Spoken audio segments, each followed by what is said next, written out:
कल्याणी नगर भागात झालेल्या अपघातावरून काँग्रेसचे आमदार रवींद्र धंगेकर चांगलेच आक्रमक झाले।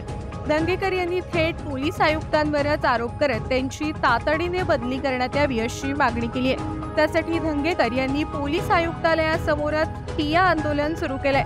अशातच आता पोलीस स्टेशनमध्ये काय सुरू आहे त्या संदर्भात ट्विट करण्यास सुरुवात केली आहे। त्यामुळे हे प्रकरण आणखी चिघळण्याची शक्यता वर्तवण्यात येते। रवींद्र धंगेकर यांनी आपल्या ट्विटमध्ये असं म्हटलंय की राज्याचे गृहमंत्री देवेंद्र फडणवीस यांना एक गोष्ट लक्षात आणून देऊ इच्छितोय।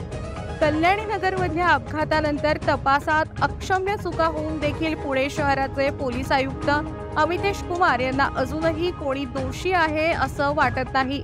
अर्थात जे स्वतःच बिल्डरच्या पाकिटावर काम करतायत तो कसा कोणावर कारवाई करणार असा सवाल धंगेकरांनी केलाय। तसंच आजपासून तुम्हाला दररोज एक पोलीस स्टेशनवर सुरू असलेल्या गैरकारभाराची कथा पाठवणार आहे। मोंढवा पोलीस स्टेशन हे फक्त 3 कर्मचारी चालवत आहेत। त्यापैकी निलेश पालवे, काळे हे कॉन्स्टेबल सर्व पब्स, हॉटेल इथून हप्ते गोळा करण्याचं काम करतात।